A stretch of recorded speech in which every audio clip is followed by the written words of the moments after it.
여러분 혹시 아이폰이 언제 처음 나왔는지 아십니까? 2007년에 아이폰이 처음 나왔으니까 벌써 거의 20년이 다 되어 갑니다. 아이폰이 처음 나왔을 때 정말 혁명적이었습니다. 아이폰은 버튼이 없는 화면을 갖고 스크린에서 모든 것을 해결할 수 있는 그러한 핸드폰이 정말 우리가 만나보지 못한 새로운 기술이었습니다. 아마 다양한 컴퓨터를 써보신 분들은 아실 텐데 우리가 명령어를 넣어서 컴퓨터를 쓸 때 애플이라고 하는 회사는 명령어 대신에 직관적인 인터페이스를 만들어서 우리가 컴퓨터를 쓸 수 있도록 했습니다. 예를 들어서 우리가 지우고 싶은 파일이 있으면 휴지통에 그냥 집어 넣으면, 이제는 윈도우에서도 다 그렇게 하지만 우리가 그냥 직관적으로 뭐든지 할 수 있는 그런 컴퓨터였고, 그 컴퓨터의 직관성을 다 고스란히 핸드폰으로 옮긴 것이 바로 아이폰이었습니다.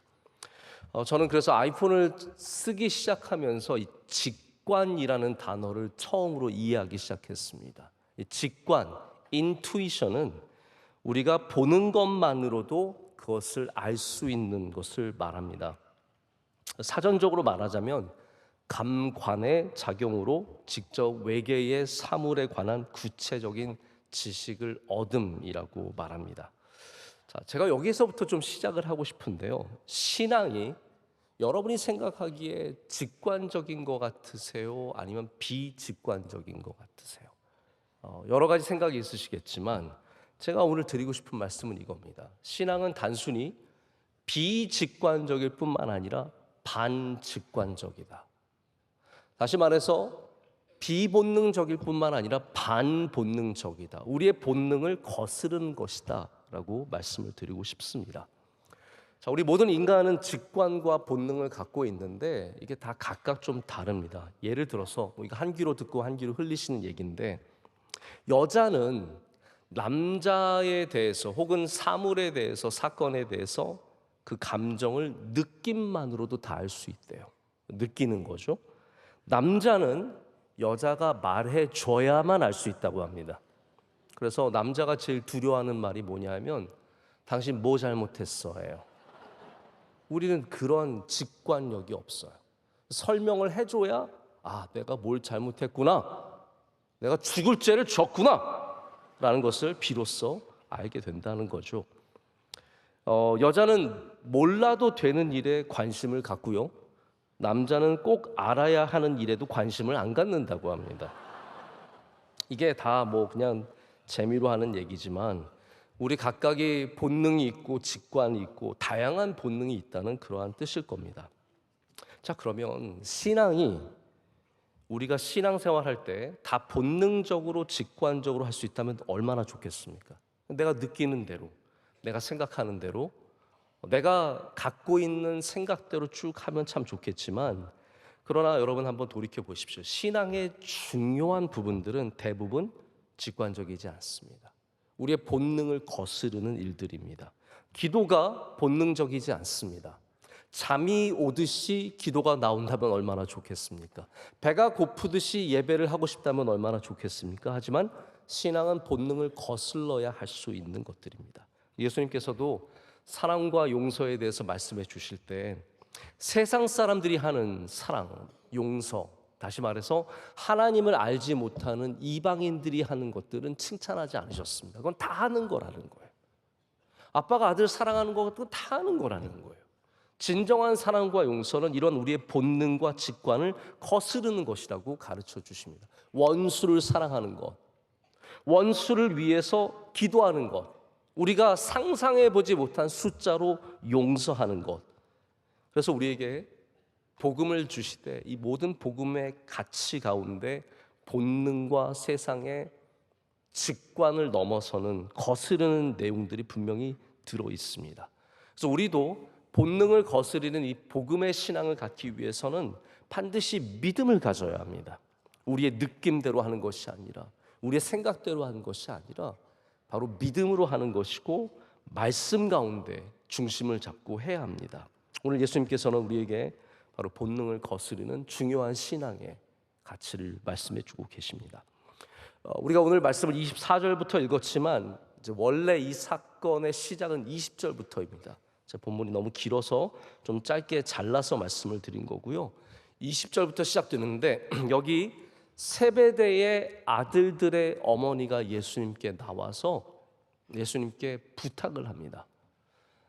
저는 이 마태복음이 다른 복음서에 없는 세베대의 아들들의 어머니가 말씀하시는 내용을 담은 것이 한 중요한 포인트라고 생각합니다. 다른 복음서는 이 내용들이 있지만 높고자 하면 낮아져라 이런 말씀들이 있지만 이것을 세베대의 아들들의 어머니, 이것 굉장히 복잡한 얘기입니다. 그냥 세베대의 아내면 얼마나 편해요. 근데 세베대의 아들들의 어머니라는 표현을 쓰는데 이분이 말씀을 시작하심으로 이 사건이 시작이 됩니다. 마태복음이 이렇게 이 부분을 강조하는 것은 뭔가 하고 싶은 얘기가 있기 때문입니다. 그리고 마지막에 우리가 무슨 얘기를 마태가 하고 싶었는지, 이 복음이 하고 싶었는지를 다시 한번 생각할 기회를 갖겠습니다. 세베대의 아들들의 어머니가 예수님께 나와서 당신이 보좌에 앉으실 때 내 한 아들은 당신의 우편에, 다른 아들은 당신의 좌편에 앉게 해달라고 부탁합니다.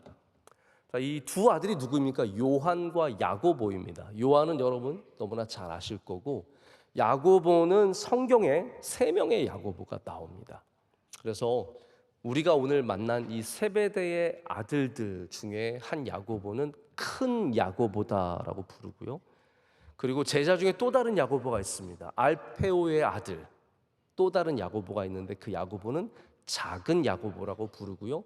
성경에서 또 다른 중요한 야고보가 있습니다. 바로 예수님의 동생 야고보입니다. 우리 사도행전에 나와서 초대교회 훌륭한 지도자로서 중심을 잡아주는 그 야고보가 있어서 3명의 야고보가 있는데 오늘 큰 야고보의 이야기입니다.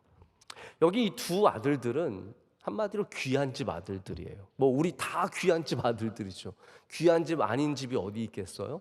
이 엄마가 잘 살고 잘 먹고 큰 아들들이 비록 예수님의 제자가 됐지만 여전히 출세하기를 바라는 거예요. 여러분 이게 이해가 되시죠? 목사가 됐지만 여전히 출세하기를 바라는 거고, 선교사가 됐지만 여전히 출세하기를 바라는 그 마음과 비슷한 거예요. 그래서 이 아들들이 잘 되기를 바라는 마음으로 예수님이 왕이 되시면, 온 세상을 다스리게 되면 우리 아들들 우편과 좌편에 앉게 해달라고 말하는 겁니다. 자, 여기 엄마의 본능이 있습니다. 내 아들들이 잘 되기를 바라는 마음. 여기 어머니들 많이 계시죠? 여러분 아들이 잘 됐으면 좋겠어요. 비렁맹이로 그런 말 있는지 모르겠는데 사셨으면 좋겠어요. 다 잘 되기를 바라는 마음. 거기에 잘못된 마음이 뭐가 있습니까? 자, 인간의 본능은 특별히 잘못됐다라고 말하기가 어렵습니다.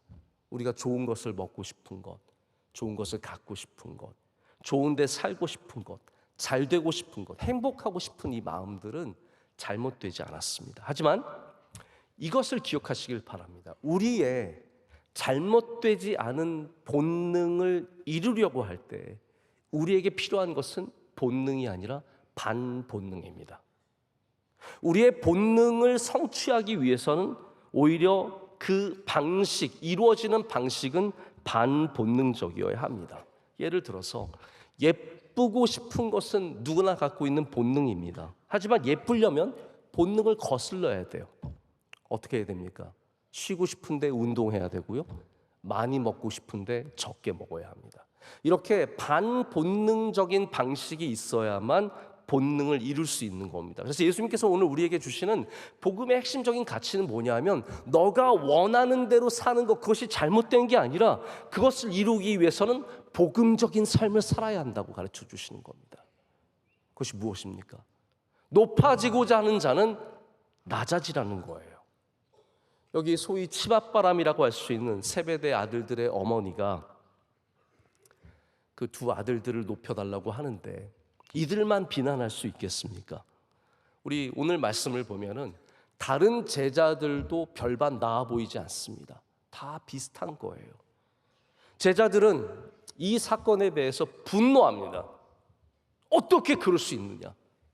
너희 둘만 잘 되려고 하느냐? 자, 그러면 제자들이 어떠한 마음으로 분노했을까? 야, 너희가 어떻게 높아지려고 하느냐? 우리가 낮은 마음을 가져야지. 이런 걸까요? 아닙니다. 제자들도 다 똑같이 높아지고 싶은데 내가 차지해야 하는 우편의 자리를 제가 차지하려고 하니까 화가 난 거예요. 한마디로 말해서 제자들이나 세베대의 아들들이나 그 어머니나 다 거기서 거긴 거예요. 똑같은 사람들인 겁니다. 이들을 바라보시면서 예수님은 우리에게 본능을 거스르는 중요한 복음의 기술을 말씀하십니다. 자, 제가 기술이라고 하는 단어를 일부러 사용했습니다. 우리가 기술이라고 했을 때 테크닉이라고 생각을 하실 수 있는데, 테크닉은 이런 거예요. 타자 1분에 몇 개 치느냐, 이런 거 기술입니다. 그런데 오늘 말씀에 나오는 기술이라고 하는 단어는 영어로 번역할 때 테크닉이라고 하지 않고 뭐라고 하냐면 아트라고 합니다. 이건 아트예요. 기술이 아니라 예술에 가까운 겁니다. 예술은 무엇입니까? 그냥 1분에 몇 타를 치느냐가 아니라 우리가 무엇을 하되 정교하고 아름답게 이루어내는 것을 바로 아트, 기술이라고 말합니다. 그런 의미에서 오늘 말씀의 본능을 거스르는 기술은 이 복음이 갖고 있는 아름다운 것을 우리에게 말해주고 있습니다. 여러분, 복음은 그냥 우리의 삶에 들어와서 가만히 자리 잡고 앉아 있는 게 아닙니다. 복음이 우리 안에 들어오면 복음은 능력이 있기 때문에 그 에너지로 말미암아 우리의 삶을 바꾸고 우리의 생각을 바꾸고 세상을 거슬러 올라가게 할 수 있는 힘과 능력을 우리에게 제공합니다. 오늘 예수님은 말씀을 통해서 반본능적인, 그러니까 이게 뭐 인스팅트든 인투이션이든 직관이 되었던 본능이 되었던 반이라는 단어를 제가 쓰고 있습니다. 카운터예요. 이거는 비본능적인 것이 아니라 역설적인 본능을 말합니다. 완전히 반대되는 걸 말하는 거죠. 그래서 예수님께서 말씀하시기를 높은 곳을 바라본다면 낮은 곳에 있어야 한다, 지금 말씀하시는 거예요. 이게 복음이 갖고 있는 진리입니다. 26절 중반부터 시작하는 말씀에 이렇게 되어 있습니다. 너희 중에 누구든지 크고자 하는 자는 너희를 섬기는 자가 되고 너희 중에 누구든지 으뜸이 되고자 하는 자는 너희의 종이 되어야 하리라. 아멘. 우리 모두가 사실은 섬기기보다는 섬김을 받고 싶어 합니다. 그게 우리의 본능입니다. 높아지고 싶어 합니다. 세베대 아들들과 제자들만 그런 게 아니라 우리 모두가 다 직관적으로 본능적으로 높아지길 원합니다. 그래서 교회는 어떤 곳이냐면 우리에게 바로 반본능적인 복음을 가르치는 곳입니다. 여러분은 이곳에 오셔서 그냥 여러분의 본능대로 직관대로 그렇게 신앙생활하는 게 아니라 교회에 오시면 우리가 세상에서 배울 수 없는, 세상에서 만날 수 없는 복음을 통해서 교육을 받아야 합니다. 지금 이게 이게 그래서 수업 시간이니까 그래서 졸린 거예요. 이게 수업 시간이 아니면 안 졸릴 텐데 우리가 교육을 받고 있기 때문에 어쩔 수 없이 그런 면이 없을 수가 없습니다. 복음의 기술을 제대로 배우셔야 합니다. 대충 배우면 다 엉망진창으로 만들어 버리죠. 뭔가를 배우긴 배웠는데 적당히 배우니까 그 배운 음식이 제대로 안 나오고 그 배운 물건이 제대로 안 나오는 겁니다. 우리가 제대로 복음을 배워야 여러분이 하는 모든 것들이 아름답게 나올 수 있는 겁니다. 교회는 뭐 한마디로 말하자면 기술학교예요. 복음의 기술을 가르치는 학교입니다. 시계를 고치시는 분들 보면은 그 작고 눈으로도 보이지 않는, 거의 보이지 않는 부품들을 수백 개를 펼쳐놓고 다시 그것을 다 맞춰서 조립합니다. 그 광경을 보면 그게 예술이에요. 근데 그게 기술이에요. 그것을 익히는데 얼마나 많은 수고와 땀과 눈물이 있었겠습니까? 우리도 복음을 익혀야 합니다. 복음이 내 안에 들어와서 나의 삶에 완전히 자리 잡은 기술이 될 때 그 복음을 통해서 여러분들이 바로 본능적인 일들을 이룰 수 있는 데까지 나아갈 수 있습니다. 우리 목회자들이 참 본을 보여야 하는데 우리 목회자들도 다 높아지려고 하고 다 섬김을 받으려고만 합니다. 저는 가끔 이제 좋은 목사님들 만날 기회가 있어서 그분들과 교제를 나누는데, 제가 이제 부족하니까 좋은 분들을 많이 만나야 돼요. 자꾸 만나야 좋은 영향을 많이 받습니다. 근데 어느 목사님들과 지금 또 함께 얘기 나누고 준비하는 일이 있는데, 그 중에 하나가 뭐냐면 매년 한 나라를 정해서 거기 계신 선교사님들을 모든 교파를 불문하고 다 모시고 그분들을 좀 제대로 섬겨보자, 이제 이런 얘기들을 나누고 있어요. 여러분께서 뭐 선교에 대해서 깊이 아시지는 못하겠지만 사실 여러 선교 대회가 있어서 선교사님 뭐 유럽 선교 대회, 뭐 서남아 선교 대회 이런 거 있어서 선교사님 모아서 하는 집회들이 있습니다. 근데 대부분의 집회들이 어떻게 진행이 되냐 하면 저녁에 부흥회하고 기도회 해요. 물론 여러분 이거 좀 이상하게 들릴 수 있지만 한번 가만 생각해 보세요. 당연히 예배가 귀하고 예배가 중요합니다. 근데 선교사님들은 어쩌면, 조심해서 들으세요, 예배보다 더 필요한 게 있을 수도 있다는 거예요. 이분들은 예배는 항상 드리시는 분들이고 항상 은혜 충만한 분들인데, 어쩌면 이분들에게 더 필요한 거는 잘 차려진 한국 음식이 아닐까. 또 이분들에게 필요한 것이 안전하고 편안한 잠자리가 아닐까. 또 필요한 것이 시원한 아이스 아메리카노가 아닐까 생각을 해보게 되는 겁니다. 물론 후원하시는 목사님이 오셔서 막 2시간 설교하시고 막 통성기도 2시간 인도하고 그러면 은혜 충만할 수 있겠지만, 또 다른 면으로 봤을 때 우리가 그분들을 섬기는 방식이 다양해야 된다는 사실은 분명합니다. 그런데 이렇게 섬기시는 분들이 꼭 공통적으로 하시는 말씀이 뭐냐면, 내가 섬김을 받다가 섬겨보니까 그렇게 행복할 수가 없다는 거예요. 내가 맨날 사람들이 섬겨주던 자리에서 살다가 남을 정말로 섬겨보니까 이것만큼 보람있고 이것만큼 은혜가 되고 힘이 되는 게 없다는 겁니다. 여러분, 그렇습니다. 복음은 우리의 삶의 위와 아래를 완전히 뒤바꾸는 일입니다. 아래였던 것이 위로 올라가고 위에 있던 것이 아래로 내려가는 것이 복음의 능력입니다. 높은 게 아니라 낮은 게 높은 게 되는 게 복음이고, 없는 게 아니라 나눠주면 더 풍요로워지는 것이 복음이라는 거예요. 여러분, 어렸을 때 불렀던 찬양 기억나세요? 사랑은 참으로 버리는 것. 그래서 이상하다, 동전 하나 뭐 나눠주면 배가 뭐 이런 거 있잖아요. 찬양 이상하잖아요. 이게 복음의 핵심적인 가치가 아니겠습니까? 조금 전에 광고 말씀도 드렸지만 지금 우리나라가 참 어려운 때입니다. 정치도 이렇게 어려운데 큰 불까지 나서 이 꺼지지 않는 불이 이루 말할 수 없는 큰 피해를 입혔습니다. 불이 지나간 산들은 시꺼멓게 변해, 그 수백 년 된 나무들, 수십 년 된 나무들이 다 타서 쓰러졌고, 집들이 다 타버렸고, 교회가, 제가 어저께 원로 목사님이랑 통화하는데, 또 원로 목사님 이런데 진심이지 않으세요? 교회가 한 15개 정도가 완전 불이 탔다 그러더라고요. 돌아가신 분들이 많고, 이 지역이 게다가 우리 원로 목사님 고향 지역이에요. 거기가 다 절대로 우리가 뉴스에서 만나지 않는 완전히 산골 이름들이 다 나왔는데, 여러분, 이럴 때 만약 우리가 본능을 따라서 산다면 이 어려운 때에 우리 가족만 잘 먹고 잘 살면 되는 겁니다.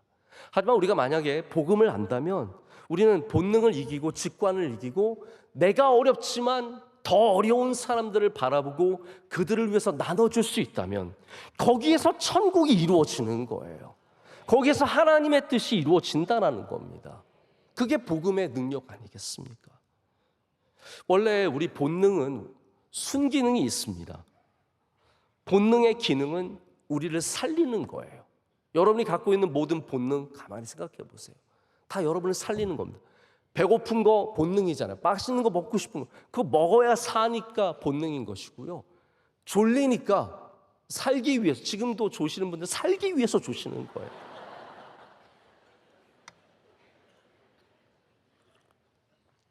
그래서 교회에서 조시는 분들을 절대로 여러분 깨우시면 안 돼요. 그럼 죽어요.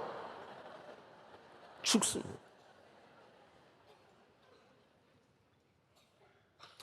이런 생존적인 본능이 분명히 있습니다. 생존을 위한 본능이에요. 자, 그런데 우리에겐 또 다른 본능이 있습니다. 인간의 삶에는 파괴적인 본능이 있습니다. 그것은 살기 위한 본능이 아니라 높아지기 위한 본능이에요. 우리 인간은 조금 여유가 생기고 물질이 생기고 능력이 생기면 다 바벨탑을 쌓습니다. 그거는 인류 역사를 불문하고 사람들을 불문하고 다 모두가 하는 일입니다. 자원이 생기면 바벨탑을 올립니다. 그것이 우리의 본능인데 이런 본능이 우리를 파괴하기 때문에 예수님께서는 오늘 그 본능대로 살지 말고 복음대로 살라고 말씀하시는 겁니다. 여러분들 하나님을 믿으실 때도 종교적인 본능으로 신앙생활 하시면 안 됩니다. 우리가 종교적으로 갖고 있는 어느 정도의 감각들이 있습니다. 이렇게 하면 신이 우리에게 복을 주시겠지. 그게 우리의 신앙생활이 되어서는 안 됩니다. 우리가 천일 하면 이거 들어주시겠지. 내가 뭘 많이 내면 많이 돌려주시겠지. 이런 모든 것들은 철저하게 우리의 본능적인 종교 생활이에요. 이게 안 되기 때문에 하나님께서는 우리에게 말씀을 주시는 거예요. 우리의 본능대로 하나님 믿지 말고 말씀대로 하나님 믿으라는 겁니다. 그래서 하나님은 천천의 수양이나 만만의 기름을 기뻐하시는 것이 아니라 우리의 정성과 종교적인 본능을 기뻐하시는 것이 아니라 하나님의 말씀을 순종하고 순종의 제사를 드리는 것을 더 기뻐하신다고 말씀하지 않습니까? 하나님께서 우리에게 성경을 주신 이유가 있습니다. 우리의 생각대로 하지 말고 하나님의 뜻대로 믿으라는 겁니다. 제가 우리 본능의 오류를 좀 한번 지적해 보고자 합니다. 여기 뇌과학적인 접근을 해보겠는데 어떤 분의 이야기에 굉장히 공감을 했습니다. 이분은 뭐라고 얘기하냐면 우리 두뇌는 생각하는 것을 회피하려고 한다라고 말합니다. 왜 그럴까요? 자, 우리 인간은 뇌가 큽니다. 다른 동물들에 비해서 뇌가 커서 무려 우리 몸의 2% 정도를 차지한다고 합니다. 뇌가 커요. 자, 그런데 쓰는 에너지는 2%를 쓰는 게 아니라 우리 몸의 20%를 쓴대요. 머리를 쓰면 피곤해요? 안 피곤해요? 피곤해요. 그래서 20%를 쓰기 때문에 머리를 많이 쓰는 사람들이 살이 잘 안 찌는 거예요. 그래서 여러분 다이어트 하시려면 머리를 쓰셔야 돼요. 저도 어제 저는 만보계 늘 계산하는데 토요일 날은 제가 몇 걸음 못 걷습니다. 많이 걸어봤자 2-3천 걸음 걷는데 저 에너지 많이 썼걸랑요? 설교 준비하면은 그 쓰는 에너지가 상당합니다.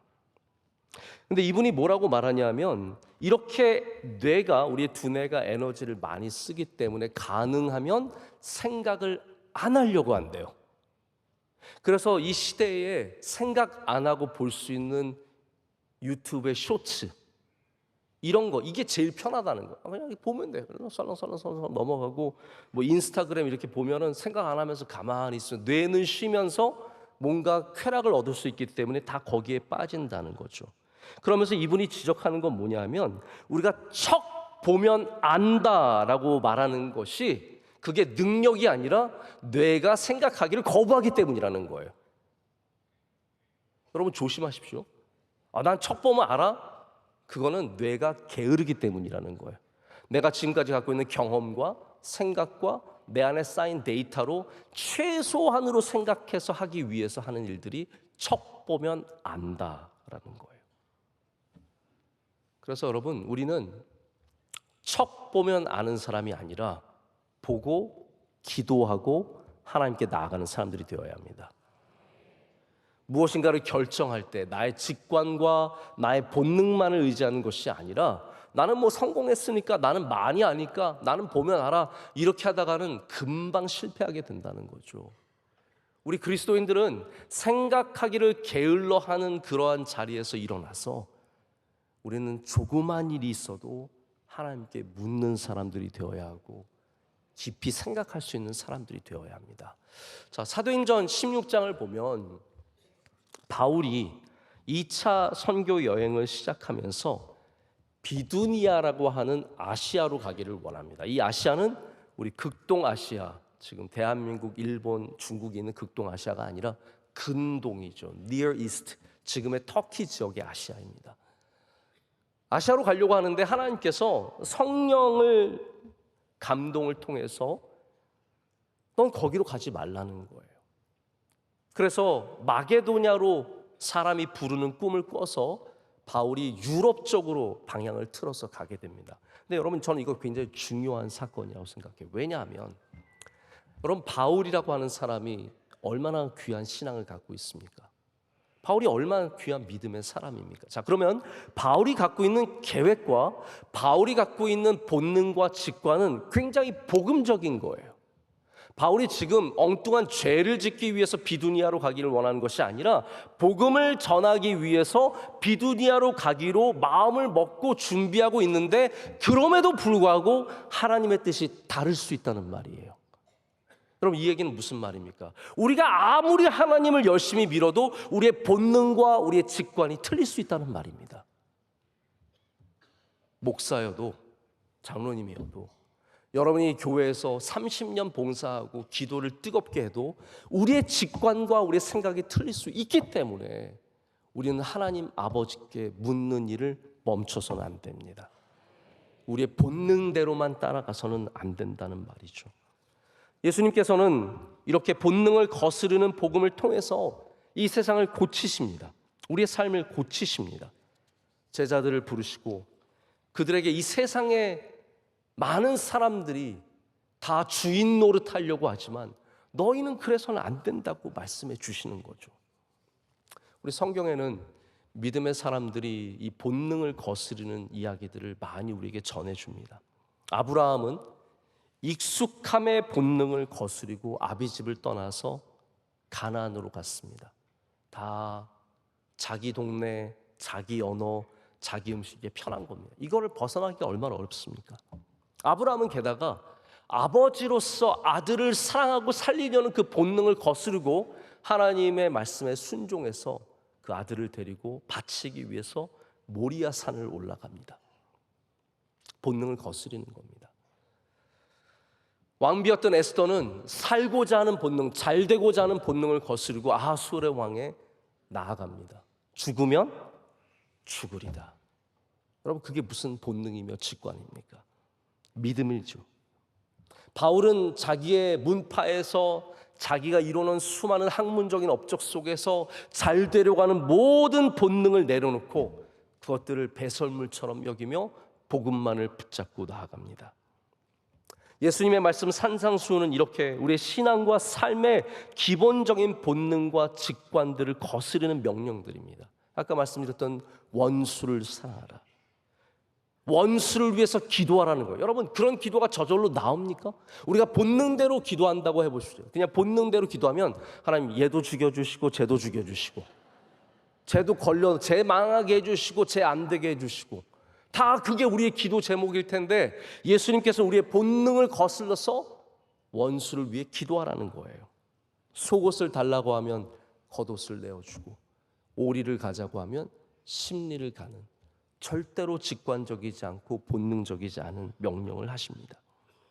근데 이게 복된 길이라는 것입니다. 우리 인간은 본능적으로 자기중심적입니다. 우린 다 me-centered예요. 내 마음이, 내 생각이, 내 느낌이 제일 중요한 거예요. 근데 복음은 우리의 중심을 옮겨갑니다.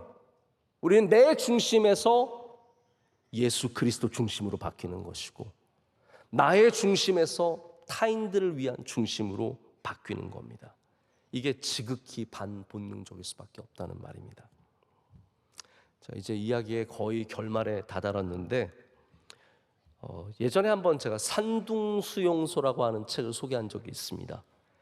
산둥수용소는 랭던 길키라고 하는 분이 쓰신 책인데, 이분은 하버드 철학과를 수석 졸업한 아주 똑똑한 분이에요. 나중에 시카고 대학의 신학과 교수가 되신 분인데 1943년 3월에 중국 산둥에 영어를 가르치러 갔다가 거기서 2차 세계대전 중에 수용소에 갇히게 됩니다.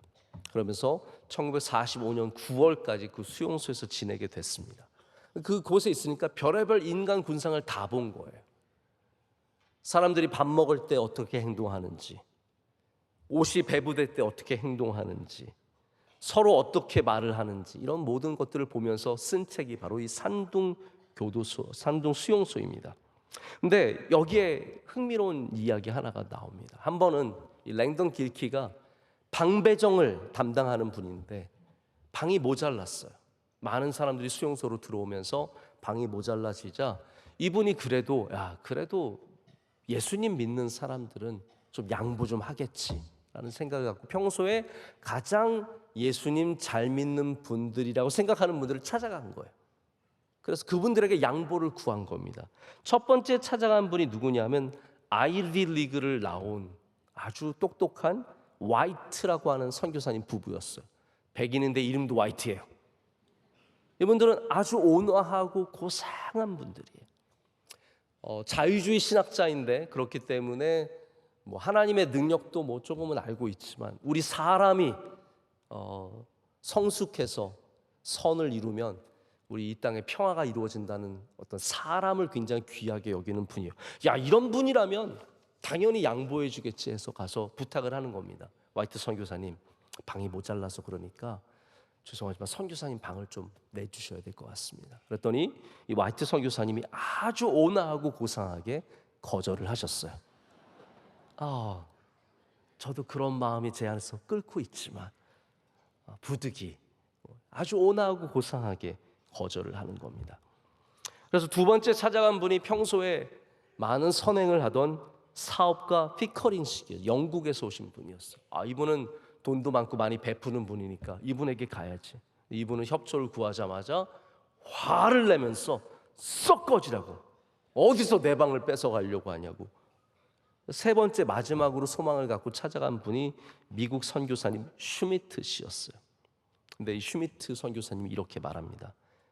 길키 씨, 당신도 알다시피 저는 이 방에서 설교를 준비해요. 다른 선교사님들이 예배 설교를 다 내게 부탁하고 있으니까 우리 선교사님들과 수용소 전체를 위해서 내게 설교를 준비할 조용한 공간이 꼭 필요합니다. 결국 거절하는 거죠. 랭던 길키가 이 많은 거절을 당하면서 이렇게 얘기합니다. 우리 안에 존재하는 그 어떤 이성과 고상함과 교육과 자기 치장이 있더라도 인간 내면에 존재하는 이 근본적이라는 말이 뭘까요? 본능적인 이기심은 우리를 잘못된 행동으로 이끌어 간다라고 말합니다. 아무리 치장을 해도 교회를 30년 다녀도 내가 별의별 직분을 다 받아도 내 안에 있는 본능적인 이기심이 여전히 작동하고 있다면 우리는 잘못된 행동을 할 수밖에 없다는 겁니다. 여러분, 이걸 쉽게 말하면 무슨 말일까요? 복음이 본능을 이겨야 한다는 말입니다. 다시 말씀드립니다. 복음이 본능을 이겨야 합니다. 그렇지 않으면 우리는 믿지 않는 사람과 똑같은 사람들이 될 수밖에 없습니다. 복음이 본능을 이겨내야 합니다. 이제 말씀을 맺습니다. 제가 처음에 말씀드렸죠. 왜 마태는 세베대의 아들들의 어머니가 이 질문을 한 것을 굳이 기록했을까? 다른 복음서는 감춰줬는데 왜 마태복음은 드러냈을까요? 저는 그 이유를 찾았습니다. 마태복음을 쭉 읽다 보면 마지막 장면에 십자가 사건이 나오죠. 모든 제자들은 본능을 따라 두려움 때문에 도망갔습니다. 다 떠났습니다. 근데 예수님 곁을, 십자가 곁을 끝까지 지켰던 여자 3명이 있었어요. 그 중에 한 명이 세베대의 아들들의 어머니입니다. 이 여인은 원래 본능을 따라서 자녀들 잘 되기를 원해서 예수님 쫓아다녔던 사람이지만 이 여인이 예수 그리스도의 복음으로 말미암아 변화되었을 때 이 여인은 두려움의 본능을 이겨내고 마지막에 십자가 곁을 지킨 바로 그 여인이 되었습니다. 그럼 복음은 본능을 거스리는 능력을 우리에게 줍니다. 저는 바라기는 여러분들도 마지막에 십자가 옆에 서는 세베대의 아들들의 어머니 되실 수 있기를 간절히 축복합니다. 그렇게 우리 복음의 능력을 갖고 우리 본능을 거스르는 삶이 되기를 간절히 소망합니다. 기도하겠습니다. 하나님 감사합니다. 오늘 주님 곁으로 우리를 불러주시고 우리에게 말씀하여 주시니 감사합니다. 하나님, 우리 안에 여전히 살아있는 인간적인 본능들, 바벨탑의 본능과 파괴적인 본능들을 다 주님의 말씀으로 이기게 하여 주시옵소서. 거스르는 능력을 허락하여 주시옵소서. 그로 말미암아 우리 모두가 복음의 능력으로 이 땅 가운데서 하나님의 뜻을 이루며 하나님의 나라를 세워가는 주님의 귀한 백성들 되게 하여 주시옵소서. 예수님의 이름으로 기도드립니다. 아멘.